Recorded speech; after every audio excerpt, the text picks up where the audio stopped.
Hey guys, welcome to my May 22nd DVD update, where I show you all the DVDs and Blu-rays I've gotten over the last, I think it's been about a month or so since my last update. And with this one, I've got a lot of stuff to show. Not a whole ton of stuff's been watched, because I've been back and forth doing a movie called The Critic, and just a couple other projects, and just been really busy lately. But I've got a whole ton of stuff, but not a ton of it was watched.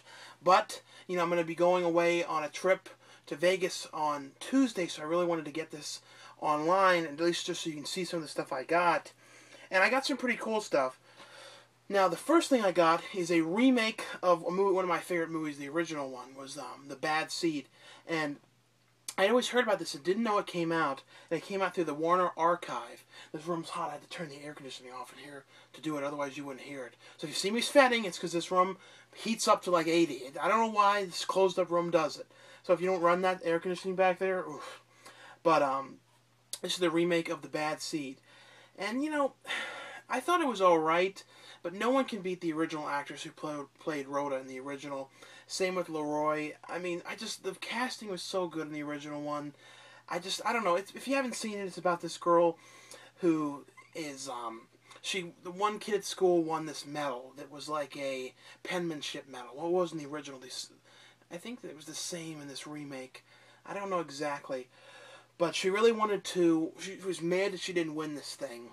And then the one kid that won the medal ends up dead at, and they're at this kind of field trip thing at school. He ends up dead. And I don't want to ruin anything. You kind of get the idea. But it was originally a play, then it was turned into a movie. Now, this one's definitely worth watching. There was a little bit of a weird problem with the disc. For some reason, you have to turn it up to like 50 to hear it. And I don't know what that's about. The volume on it is just really, really low. Now, this just came out, and this is on oldies.com and amazon.com. I think it's $4 on oldies.com. It's the Dr. Dreadful Halloween special. And if you want to see me and Wet Movie 1, we both make a very, very small cameo in this movie. My friend Cameron Mccasland was one of the directors of this, and I also worked with him on the upcoming horror movie The Lashman, which will hopefully be out sometime this year to see, or sometime next year on DVD. But be on the lookout for that, and definitely check out the Halloween special, which is, like I said, on oldies.com. I think I said for $4 now on sale. And also I just got Boy Meets World, the complete 5th season. And yes, if you guys didn't know, they have finally started releasing the other seasons of the show. I think there's like one more season left after this. And I think that was the one when they went to, they got married or something, and then they stayed on that island for a while. I don't know, I always liked this show. I grew up watching this. I always thought it was a good show. It's not for everybody. If this was not something you watched as a kid, or, when you're in middle school and stuff, I don't think you would probably like it that much. I just started watching this tonight. I wanted to have it done for this, but I'm not enjoying this too much. And it's called The Roommate, and I heard really pretty bad things about it. It doesn't seem too interesting. It doesn't seem too good. Now, I mentioned in the last one that I didn't think I liked these too much, but I actually liked them a lot more than I thought I did. And I got Scream 2 and Scream 3, and it really pissed me off because I got these things for $15, which is at one point everywhere they were $15. No matter where you went, even used online, they were that. Then, all of a sudden, I was at Costco. I hardly ever go there, but Costco had them for $7 a piece. I'm like, 2 days, no, not even 2, the next day after I bought them, I see them for that price. This room is stoofy. But, I thought they're good. I thought, I don't know I thought they're worth watching. I liked them a lot better than I remembered liking them. Now, this disc is going to give some people a lot of problems. And it's Scar 3D, and the 3D don't even bother with it. It's that red and blue, I can't even watch it myself. I think they added it later. The movie's okay, though. It's very cheesy. It's, Angela Bates, I think, character she was in the movie May.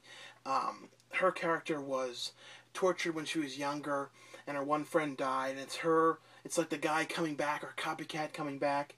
The one thing with this is, if anyone buys this, if they try and skip the trailers, it's going to take you to this menu where you can't do anything. It just has the Scar name up there, with no options, nothing you can do, and you think, oh fuck, this disc is flawed.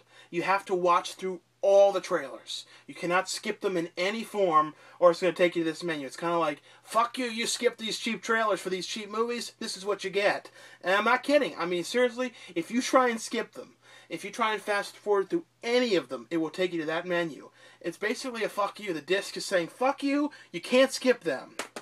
And I finally got on Blu-ray. I have the first one of this, Batman, but I don't have Batman Returns on Blu-ray. I'm going through right now, getting rid of all the things that are out on DVD, that I really care about upgrading to. There's some stuff I'm like, yeah, it doesn't matter to me too much. But the ones I really want to upgrade to, I'm getting rid of the originals. I just traded in a whole bunch of stuff today, and I'm getting the DVDs. But I got Batman Returns. This has always been a movie I loved. I think it's $10 now at Walmart. And if you haven't seen it, though, it's, Michael Keaton, who was always my personal favorite Batman. I don't know. A lot of people like the new Batman. I think Christian Bale is okay. Michael Keaton, to me, I don't know if it's because I grew up watching him as Batman. He's always been my favorite. But this one is with the Penguin, if you haven't seen this film. The Penguin character comes out of the sewers. There's a lot of very cool visuals in this movie. I think I like this one a little bit more. It kind of depends. Sometimes I like this more than part one. The first one, sometimes I like it less. It's kind of weird. It just depends on the mood I'm in. Now this one, I like this movie. I saw this in theaters. I didn't get to look at the Blu-ray of it, but it's called The Mechanic. And I don't usually like these kind of shoot-'em-up action films. They're usually not my thing. This one, though, I kind of like this. It's Jason Statham and Ben Foster, who I've always been a fan of Ben Foster from, he was in a lot of movies I watched years ago, but he was in 6 Feet Under, which was one of my favorite shows. One of the most depressing endings to a show, though. But this is definitely, I think, worth watching. And it's, Jason Statham is a contract hitman killer, and one of the people he has to kill is Donald Sutherland's character. And then, his son, Ben Foster's character, has no idea that Jason Statham killed him. And he ends up wanting to team up with Jason Statham to find the person who killed his father and get revenge. Little does he know he's training with the person who killed his father. And it's that going on with a whole bunch of other things. I don't know, I really like this. It's not going to be for everybody. But like I said, I don't normally like these kind of movies, and I like this. The next one I got is Sylvester Stallone, all the way in Daylight. And this one, I remembered watching this years back, and I totally forgot Danielle Harris from, Hatchet 2, Halloween 2, and lots of horror movies is in this film. And it's definitely pretty cool. Something happens in the bridge. They're getting rid of a bunch of chemicals, and something happens. Something gets blown up on underground and caves in part of the caves. I'm trying to remember exactly how it happens. They get trapped in the subway. There's a big explosion. A bunch of people die. Sylvester Stallone goes down to try and help people out. And I don't know, this is a pretty good one. I thought it was good. I liked it the first time I saw it. It's worth looking at. Now this, I need to watch through this. And I got it mainly because it's Tom Matthews' first movie in a long time, who was the star, Freddy from Return of the Living Dead 1 and 2. And I always thought he was a great actor. I always liked him a lot and was happy to see he did this movie. It's some kind of a Christian movie. But I don't know. When I looked at the trailer, and if you look at the trailer for it, you'll be like, oh my god, he looks exactly the same. And there's one part when he looks a little bit older. But if you look at parts in the trailer, he looks the same way he did in Return of the Living Dead, which was 26 years ago now, I think. 26? Something like that. It's pretty amazing. But I still got to watch this thing. This was $5 at Walmart. It was in that religious section, but I'm like, gotta get that. And I also got this for $4.70, and I watched a couple of these before. Dr. G, Medical Examiner. I got some cheap stuff at a couple of places. I don't know what it is.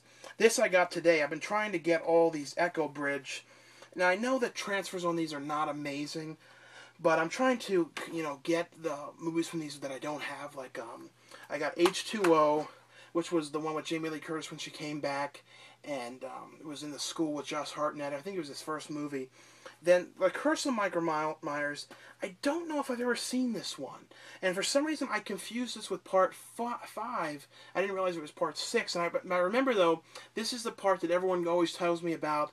There's the producer's cut. I remember Brendan Mitchell, Wet Movie, bought the bootleg of that at Comic-Con one year. And I remember everyone's always talking about it, which I've not seen, so I don't know what's different. I really don't think I've seen this one. And I also got Children of the Corn 3, Urban Harvest, and these things are a pain in the ass to find. I ordered them from one person on Amazon for a cheaper price used, but it's weird. They're releasing these all in these sets, and they release some of them on Blu-ray, some of them not, and at some points they're releasing them later, and they're in like 2-packs, and it's very confusing because I'm screwed up and bought H2O first. Didn't realize that there was going to be a 2-pack. The 2-pack would have been cheaper than buying this one. It's very confusing. But I also got Duplex and My Boss's Daughter. And I didn't realize that My Boss's Daughter is the PG-13 cut. I've not seen that cut, but as I recall, it's not the cut the director, David Zucker, liked. But it's the cut version. I have the DVD. I'm glad I didn't get rid of that. And Duplex, though, I liked My Boss's Daughter because Keenan was in it, and it had a really funny part in it. Duplex, I really liked that. A lot of people didn't like it. It was a Danny DeVito movie, and it was, I think Larry Doyle wrote a bunch of stuff. I forgot what he wrote, but he did a lot of stuff. But they move into this new house. Everything's perfect with it, but there's this crazy, annoying old woman upstairs. It's got a totally his Danny DeVito's kind of humor to it. I love Danny DeVito's movies. I like Matilda. I like Throw Mom from the Train. You know, Owen, get me my trying to kill me. You know, Anne Ramsey's character. And I also got a bunch of these. Children of the Corn 5 and Children of the Corn 6, and I've never seen any of these. I don't know if I've seen 5, though. I might have. I wish I got to watch these things, but I think I got most of these ones today, these Echo Bridges today. And for some reason, the Aliens came out, and I was inclined to buy these 2 first. Don't ask me why, but I was in the mood to watch these ones first. Again, I think it's because I've seen the first 2 so many times. Of course I'm going to get them soon. But I got Alien 3 and Alien Resurrection, and there's this big to-do about this Resurrection. They were trying to charge it to me $25 for it at Best Buy, and I had a bit of an argument with them, because they're like, well, it's $25. I said, there is no way they're going to charge $25 for this. And they're like, oh. Then they switch it to $20, because it's $20 everywhere else. And then I got Taxi Driver, which I need to watch this thing again. I remember really liking it. It's a classic movie, but I couldn't explain it for the life of me right now. And then I, of course, got, like I said, I got so much shit here that I didn't even get to look at, which I just hope I get some free time soon to watch all this stuff. But I really wanted to show what I got. And what's crazy is, I feel like in the next, at least when I get back from the trip to Vegas, I'm going to start watching this stuff. But by then, I'm going to have other stuff to show for the next update. But most of this stuff I've seen before, though. Most of it. And Teen Wolf, which I got, you know, the Michael J. Fox film. I don't like the second one, so if they put that on Blu-ray, I'm not too very big of a rush. Even as a kid, I remember with the second one, I remember turning it off. I don't think I've ever successfully sat through the second movie ever in my life. I think I tried to watch it a couple years ago on the 2-pack DVD. Couldn't get through it. I got through about 20 minutes, turned it off. As a kid, I would do the same thing. I remember as a kid, I would get very pissed off that Michael J. Fox wasn't in it. And I couldn't deal with it. I remember as a kid, I would get furious that why is Michael J. Fox not in this? But if you haven't seen this, Michael J. Fox turns into a werewolf. He finds out later that his family is werewolves. And he turns into a werewolf and plays basketball. And Francis from Pee-wee's Big Adventure is also in this movie. Now, I got these 2, which other ones I've got to look at. Drop Zone. And surprisingly, I've never seen this one before. Don't ask me why. I don't know. Unless I've totally forgot that I saw it. Beverly Hills Cop. I know this is something I should have seen, but I've never seen it. Now, this I got sent to check out. People call it the worst movie. It is pretty bad. And it's Sledgehammer. But I know Clint, the friend of mine, who, if you've seen the vlog with me and MJ seeing Jennifer's Body, is in that. He, I think, put this DVD together. And then I think A different company put it out, though, I think. But he put the whole thing together because I think he bought the movie. Because I remember that's what he told me. But it's a shot-on-video movie. It's worth checking out. Not amazing. It's cool music and stuff. But, you know, if you like that kind of stuff, check it out. This is some more $5 ones I got. Now, this is probably horrible. This was $4. Kathy Griffith's D-List. I have no idea. You know, this is just stuff to watch when I have nothing else to do. And I also was able to get this because I got rid of like 90 recently total crap DVDs. So I'm like, you know, I can get some new stuff. I got rid of a bunch of crap and can get some new crap. Now, this set looks pretty interesting for $5. I mainly got it to get the Splitting Hairs movie again. But it has Cross My Heart, Opportunity Knocks, which I've not seen that. And I have not seen Cross My Heart. Splitting Hairs, though, I remembered really liking. It was a, who was the star of that movie? Rick Moranis. And he was like a king or something. I haven't seen it in so long. But I also got a bootleg at one of the conventions, one of the comic conventions I was at in Long Beach of Fear, MTV's Fear. And I remember really liking this thing when it was on. It was kind of the pre-ghost hunting thing. Only with this, they just sent them in there with cameras and tried to scare them. And they were like making little noises and stuff. But anyway, this is the stuff that I've gotten over the past, I think, 3 weeks or so. 3 or 4 weeks. Like I said, I'm sorry I didn't get to talk about it a whole lot. This is more like one of those old DVD updates when I just showed the stuff. But I got to talk about decent, I mean, for the most part, some of the stuff. I'm trying to think if there's any movies I've seen lately. I'm looking forward to seeing The Hangover 2. You know, I like the first one. I think the new one looks pretty fun. Bridesmaid was really good. I saw that recently. That's definitely worth seeing. You know, there's some raunchy stuff in it, but I really like that. But anyway, though, thanks a lot for watching and for subscribing. And I'll see you guys soon. And wish me luck in Vegas. I'm not really going to play the slots, but, you know, hopefully everything goes well there. I've never been there before, so we'll see what happens. I'm going to shoot some video there. So be on the lookout for that on this channel as well. And I think there's a big DVD store there, so maybe I'm going to buy a bunch of crap there, too, to contribute to the hoarding. But anyway, guys, I'll see you guys later. Okay, bye.